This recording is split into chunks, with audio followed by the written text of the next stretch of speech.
Good morning and welcome to Chapter a Day. We're reading from Home Again and we're on Chapter 4. Garrett Oakley knew he was in trouble. In fact, he'd been in trouble ever since he asked Morning Glory Wilson to marry him. If he were honest with himself, he'd been in trouble long before that, or he never would have asked her to marry him in the first place. He'd gotten complacent. He'd gotten lazy. He'd gotten comfortable. And that was just the start of his current downward spiral. Garrett hadn't written anything, not anything meaningful, in more than 6 months. His newest book, one he hadn't bothered to start yet, was past due by 3 weeks. And he didn't have a clue how to start, where to go, or how this would-be bestseller to match the one before it would end. What he did know was his reputation with his publisher was hanging by a silk thread.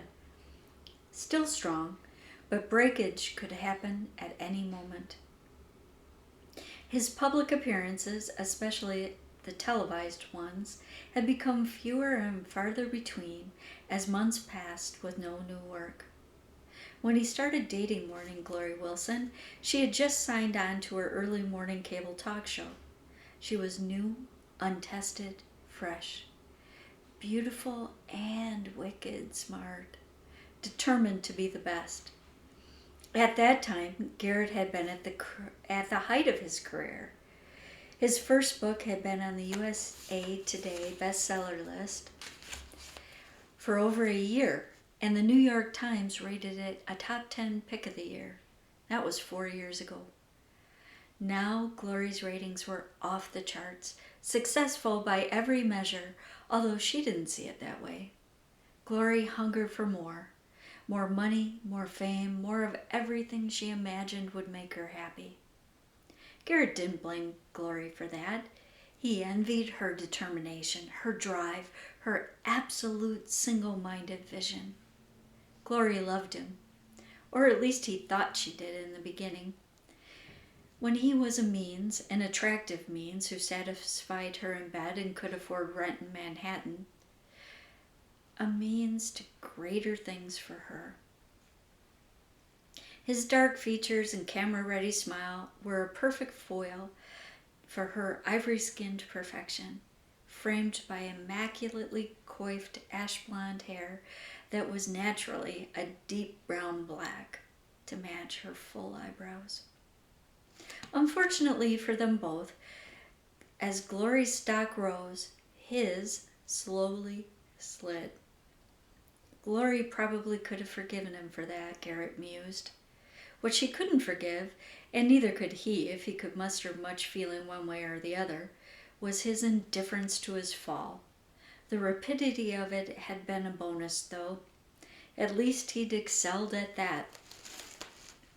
In a moment of fear that he'd lose his contract and have to pay back his advance, which he'd already spent, and vulnerability, he'd asked Glory to interview him on her show.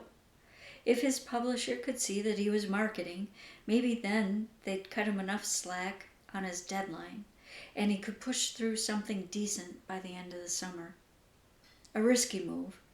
Garrett wasn't sure he had another book in him, much less another bestseller he could pump out in a few months. Glory had tried to talk him out of the interview. She didn't try too hard, but in a rare moment of complete honesty, she did say, "Are you sure you want to do this, Garrett? Once you're live, there's no going back."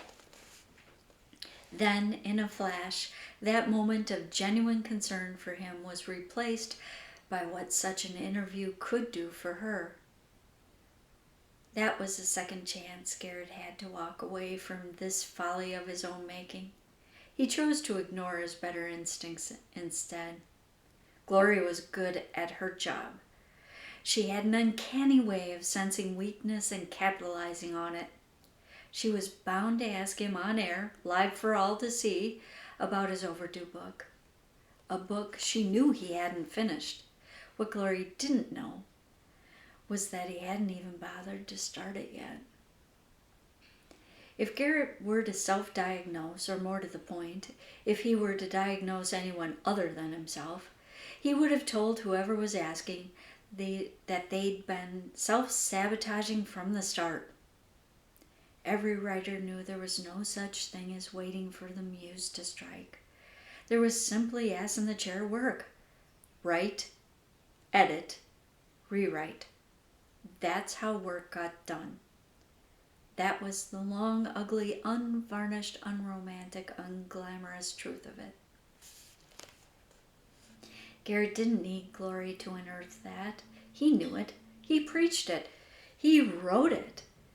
Any relationship worth having is worthy of your time, your respect, and your determination to do everything you can to make it grow. It's the same with any work you commit yourself to doing. Do it with intent. Do it daily. Do it well. That was from his New York Times book review, 10 Best Books of the Year. In Chapter 2, he quoted exactly that. Millions of copies sold in 27 languages across the globe.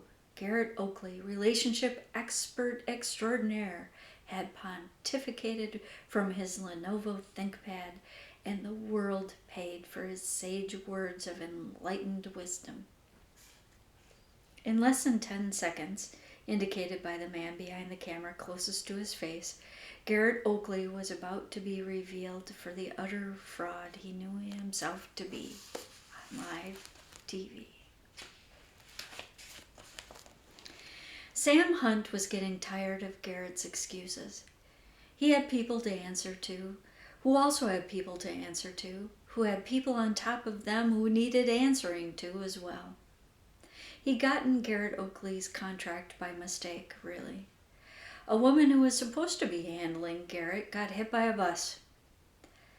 As a newly minted agent with less than 6 months under his belt, he was the less than proud inheritor of that kind woman's accounts. To this day, Sam Hunt couldn't cross the street if there was a bus within eyeshot. Garrett told him to tune in to Mornings with Glory this morning. Sam looked at his watch. That was less than 30 minutes ago. Certainly not enough time to stop the disaster Sam was sure was about to ensue. He knew Morning Glory Wilson. He'd known her far longer than Garrett. Glory was all about her career and whatever she imagined could be hers at the end of her ever-elusive rainbow. Sam knew women like Glory. Hell, he was like Glory before the unfortunate incident with the bus and the death and the inheriting of what was then the makings of a totally undeserved yet much appreciated career. Funny how one random death by bus can change one's whole perspective, Sam thought. It changed his, and it changed him. Sam Hunt didn't take days for granted anymore. He didn't take friends for granted.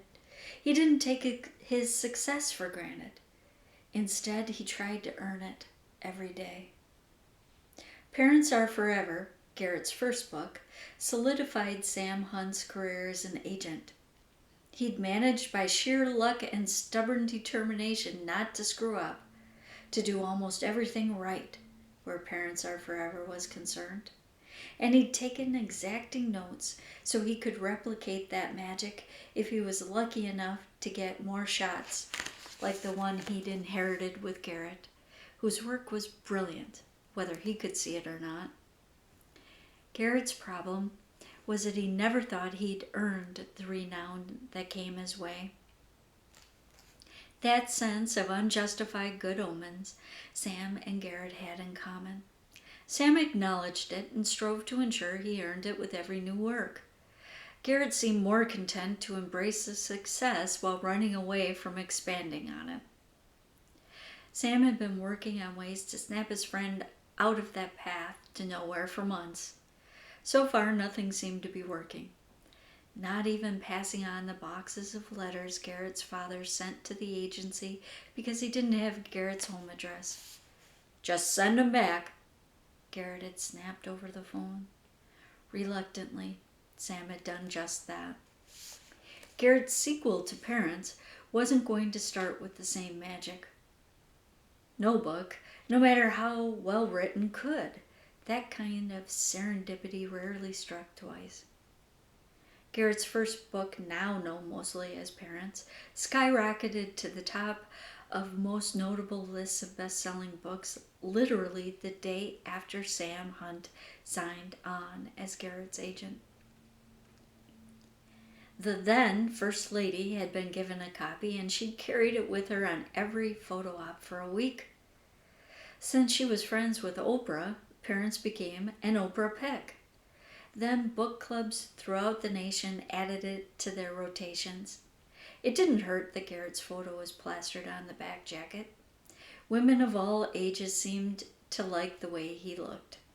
Sam didn't get it, really, but then he didn't have to. All he had to do was capitalize on the fact that most women, and a fair number of men, found Garrett Oakley crushworthy. Sam had been the one to fill bookshops with cardboard likenesses of Garrett for every book signing he did. Some kept them for displays and ran them far longer than they should have. When Garrett gave readings, his deep, smooth voice oozed the kind of trustworthiness that directly and instantaneously translated into book sales. His easy charm and real likability prompted even more sales. Garrett, at his best, was charming, approachable, and someone who made everyone around him comfortable. That Garrett hadn't come out to play in months. Now, with no warning, Garrett was appearing on live TV. Sam had no time to prepare him, no ability to negotiate or limit interview topics. And to top it all off, Garrett was granting an interview with a woman he was engaged to but didn't love, who could lacerate souls and kill careers without ever losing her smile. All Sam could do was watch. Sam felt helpless and unappreciated, two emotions he didn't have time for. So he pushed them aside, waiting and hoping that he'd have the skill to manage the fallout. Sam looked at his watch. If he ran, he'd have just enough time to make it to Glory's studio to see the interview firsthand. Sam didn't kid himself that he could stop Garrett from committing career suicide on TV, but he could be there to stop the worst of it. He hoped so, anyway. Sam Hunt, eternal optimist, closed his eyes and imagined his career with David Moss and Associates LLC blowing out a giant tuba, shredded into a cascade of white confetti, falling onto a pile of disastrous reviews for Garrett's sequel to Parents. Sam Hunt had misjudged the fallout and what it would take to save Garrett Oakley and Garrett's career by more than he could ever have imagined. Sam cursed his imagination for not being vivid enough. Perhaps that's why he was an agent and not a writer himself, for however long that employment lasted. And that's the end of chapter 4. Thank you for spending some time with me, and I'll see you tomorrow. Have a good day.